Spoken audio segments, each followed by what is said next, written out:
15 August Bharat उदांस्रि सानजों लोब्बा लाखिनानै उदालगुरि जिल्ला बर' सावथुन महरगिरि आफाद गलामाखा जावलिया लाइमोन आफाद जयैनो लोगो नांनानै मोनसे लोगोरि जोलुर गेलेनाया दिनैनि सानाव जोबोद बाख्नायजाथाव महर मोनदों।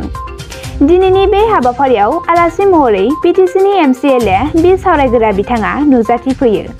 लोगोसे गोबां बर' सावथुननि महरगिरि बिथांमोनजों लोगोसे उदालगुरि जिल्लानि बायदि गेलेगिरि बिथांमोनाबो बाहागो लानायखौ नुनो मोननाय जायो। गोसों लोब्बा लाखिनानै बेहाय गाव मोनसे फुटबल बादायलायनाय होनाय जादों। बे फुटबल बादायलायनाया जाहैबाय आर्टिस्टफोर माने बर'लेण्डनि आर्टिस्ट आरो एक्स स्टेट प्लेयारफोर बिथांमोननि सायाव मोनसे बादायलायनाय जादों। बे प्रग्रामनि थाखाय दिनै आं नुजाफैदों। बे प्रग्रामा दिनै जोबोर मोजां प्रग्राम जादों आरो दिनै गेलेयै दा हाफ टाइम जाबाय। बेवहाय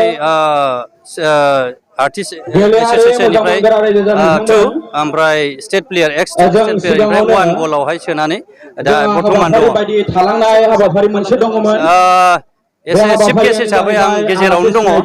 दा मथा मथि मोननैबो टीमा मोजाङानो गेलेदों आरो बेयो मोनसे रायजो राजानि थाखाय मोनसे थुलुंगानाय मोनसे खेल बियो। बेखौ रायजो राजाफ्रा जोबोद मोजां मोनदों आरो बेबायदि जों टाइम टु टाइम रायजो राजानि गेजेराव मोनसे जों इनकारेज होनो हायोब्ला निसय जों यां जेनेरेसनखौ बोखारलांनो हागोनखौ दिनै आं मिजिंथिदों आरो बेखौ आं दिनै नुदों आरो जेखि जाया मानो ओरैहाय आर्टिस्ट एस'सिएशन प्लास आरो दिनै लाइमोनफोर बर' जोंनि इउथ्सफोरखौ आं बेखौनो बुंनो सानदों जे गेलेनाय बा मोसानाय मुसुरनायाव बाहागो लानांगौ।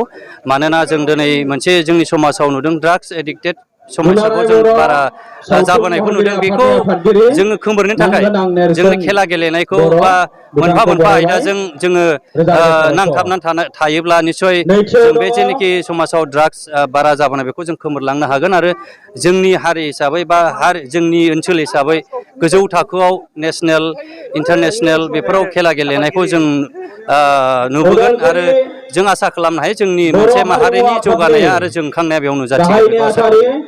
बे 15 आगस्ट भारत उदांस्रि सान बे गोजोनथाव सान आरो रंजाथाव सान जोंनि भारत उदांस्रिनि थाखाय। दा बेयाव फैनानै जों जोबोद गोजोननाय मोनदों। मानोना जोंनिनो बर' सावथुन मुलुगनिनो एक्टरफोर बिथांमोना दिनै उदालगुरि डिस्ट्रिक्ट प्लेयारफोर बारग' डिस्ट्रिक्ट प्लेयारफोरजों गेलेनायखौ नायनानै जोबोद मोजां मोनदों। दा मोननैबो टिमाबो मोजां जोदों, बिनि थाखाय जोबोद गोजोननाय मोनदों। दा आं एक्सुवेलि प्रेक्टिस गैयैखाय आरो गोजाननिफ्राय फैनायखाय दिनैसो फैनायखाय बे समखौ आं होब्रबनो हायासै। प्रेक्टिस गैयैखाय आरोना? प्रेक्टिस गैयै।